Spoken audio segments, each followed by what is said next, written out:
सुंदरबन जंगल में सभी पक्षी बहुत खुश थे क्योंकि जंगल में क्रिसमस डे आने वाला था और सभी पक्षी क्रिसमस मनाने की तैयारियों में लगे हुए थे। मम्मा, मैं तो अपनी क्रिसमस ट्री को सबसे अच्छा सजाने वाली हूँ। सुना है जिसका ट्री सबसे ज्यादा अच्छा होता है, सेंटा अंकल उसे उतना ही अच्छा तोहफा देते हैं। चिंकी बेटा, गिफ्ट जो भी हो, गिफ्ट में मिली छोटी से छोटी चीज भी अच्छी मानी जाती है। और बेटा, सबसे पहली बात पता है कि सेंटा जी को क्या पसंद है? नहीं मम्मा, मुझे तो नहीं मालूम। क्या मम्मा आप जानते हो कि सेंटा अंकल को क्या पसंद है? हाँ चिंकी बेटा, सेंटा को सच्चे और अच्छे बच्चे पसंद होते हैं। जो बच्चे सच बोलते हैं और दूसरों की मदद किया करते हैं, उन्हें सेंटा जी बहुत प्यार करते हैं बेटा। तो इसी तरह टोनी चिड़िया और उसकी बेटी बातें कर रहे थे। जंगल में लगभग इसी विषय पर बातचीत हो रही थी। उसी जंगल में कबूतर और कबूतरी भी रहते थे, जिनके घर कोई संतान नहीं थी, मगर पूरे जंगल में वे सबसे अमीर थे और वे हर साल जंगल में सभी पक्षियों के बच्चों को गिफ्ट देकर आते थे। अब क्रिसमस डे नजदीक था, इसी कारण गोलू कबूतर और रीमा कबूतरी बाजार की तरफ अच्छे अच्छे तोहफे खरीदने के लिए निकल गए। सुंदरबन बाजार अच्छे अच्छे तोहफों से भरा हुआ था। गोलू और रीमा ने अपनी पसंद के तोहफे लिए और वहां से निकल गए। उसी जंगल में एक कालू नाम का कौवा भी था। कालू ने हर तरह के फल की स्टॉल लगाए थी। तब भी कालू की दुकान पर उसकी वाइफ रंगीलो कौवी आ जाती है। क्या हुआ कालू जी, आप इतनी गहरी सोच में कहाँ डूबे हो? जरा बताइए तो बात क्या है? रंगीलो, पहले तो यह बताओ कि रीमा और गोलू के घर कोई संतान है या नहीं? कालू जी, उनके घर तो कोई संतान नहीं है, मगर आप क्यों पूछ रहे हो ये सब?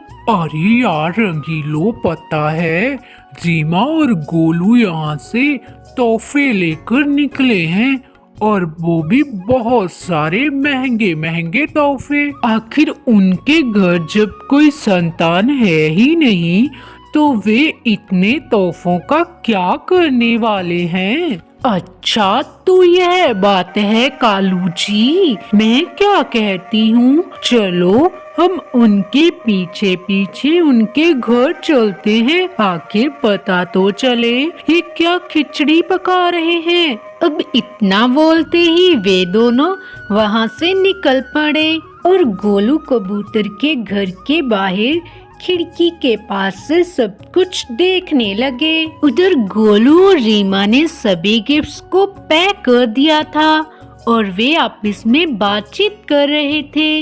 रीमा, अच्छा हुआ हमने समय रहते सभी गिफ्ट्स पैक भी कर दिए और हमारे पास समय भी बच गया।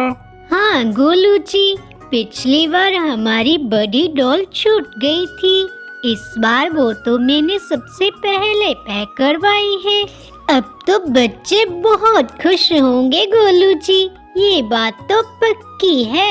हाँ रीमा जी, सभी तोहफे तो रेडी हैं, बस अब हमें सिर्फ रात का ही इंतजार करना होगा। सुना रंगीलो, ये लोग तो गिफ्ट सभी पक्षियों को देने वाले हैं। क्या तुम भी वही सोच रही हो जो मैं सोच रहा हूँ? क्या सोच रहे हो कालू जी, जरा बताइए तो फिर ही पता चलेगा ना। मैं क्या कहता हूँ रंगीलो कि हम इन लोगों के तोहफे चुरा लेते हैं, हमारे रिंकू के लिए। वो तो अच्छा है, मगर हम चुराएंगे कैसे कालू जी? ये नहीं समझ आ रहा। कुछ खास नहीं रंगीलो, बस तुम देखती जाओ होता है क्या। गोलू जी, मैं क्या कहती हूँ कि हमें अब थोड़ी देर आराम कर लेना चाहिए, क्योंकि पूरी रात तो हमने तोहफे जो बांटने हैं। हाँ रीमा, बिल्कुल सही बोल रही हो तुम। चलो, हमें थोड़ी देर आराम कर लेना चाहिए। अब इतना बोलकर रीमा और गोलू आराम करने लगे। सारा दिन काम करने की वजह से उन्हें गहरी नींद आ गई थी और इसी मौके की तलाश में कालू और रंगीलो घर के बाहर बैठे हुए थे। कालू जी, मुझे लगता है इससे अच्छा मौका हमारे पास नहीं होगा। चलो, अभी हमें उनके घर में घुसना चाहिए। हाँ रंगीलो, बिल्कुल सही बोल रही हो तुम। चलो, हमें चलना चाहिए। अब इतना बोलकर रंगीलो और कालू उनके घर से सारा सामान उठाकर ले गए। शाम ढल चुकी थी। गहरी रात होने के बाद चांद निकल आया था।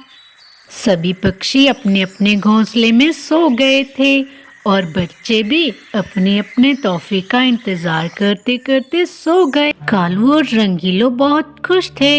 रंगीलो, देखना हमारा रिंकू जब उठेगा तो इतने सारे गिफ्ट्स देखकर चौंक जाएगा वो तो। हाँ कालू जी, हमारा बेटा गिफ्ट ओपन करता करता थक जाएगा, मगर गिफ्ट खत्म नहीं होंगे। अब तो कालू और रंगीलो भी बहुत खुश थे।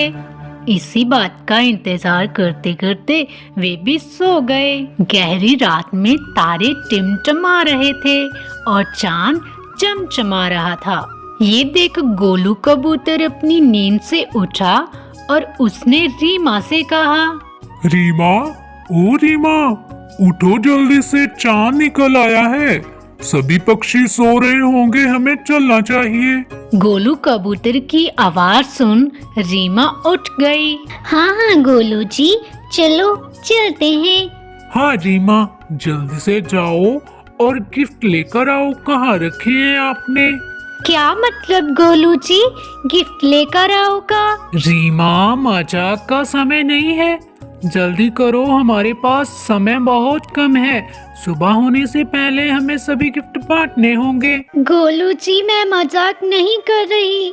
मैं तो ये कह रही थी कि हमने तो गिफ्ट कहीं रखे ही नहीं। हमने तो गिफ्ट हमारे पास ही रखे थे। मुझे लगता है कोई हमारी खुशियाँ चुरा कर ले गया।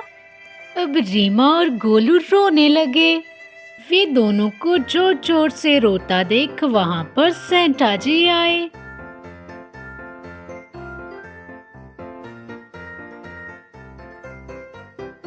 अच्छे और सच्चे दोस्तों, खुशियों की रात है। आप क्यों रोते हो? चुप हो जाए, खुशियाँ बांटो, खुशियाँ मनाएं। अरे सेंटा जी, आप सच में आ गए क्या? हाँ मेरे सच्चे और अच्छे दोस्तों, मुझे आना ही पड़ा। मेरे सच्चे और अच्छे दोस्त रो रहे थे तो मैं क्यों ना आता। ये लो इतने सारे गिफ्ट्स, ये तुम जितने बांटोगे उतने बढ़ते जाएंगे। अब जाओ, सभी को खुशियाँ बांटो, आज तो खुशियों की रात है। इतना बोल सेंटा वहाँ से चला गया। अब रीमा और गोलू भी खुश थे। वे दोनों अपने काम में लग गए। अब वे दोनों सुबह होने से पहले सभी पक्षियों के घर तोहफे बांटने लगे। सुबह हुई तो पूरे जंगल में खुशी का माहौल था। बच्चे अपने गिफ्ट्स पाकर बहुत खुश थे। उनके माता पिता अपने बच्चों को खुश देखकर बहुत खुश थे। उधर दूसरी तरफ कालू कौवा कोई भी गिफ्ट ओपन करता तो वे खाली होता। ये देख कालू का बेटा निराश होकर अपने घर से बाहर चला गया। अपने बेटे को घर से बाहर जाता देख रंगीलो और कालू कौवा भी उसके पीछे चले गए।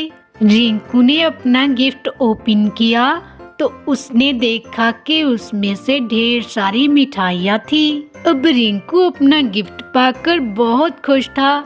वे खुशी से उछलने लगा। अब ये देखकर रंगीरो और कालू को एहसास हुआ कि बुराई से किसी को सिर्फ परेशान ही किया जा सकता है, मगर किसी की रियल खुशी को कभी चुराया या पाया नहीं जा सकता।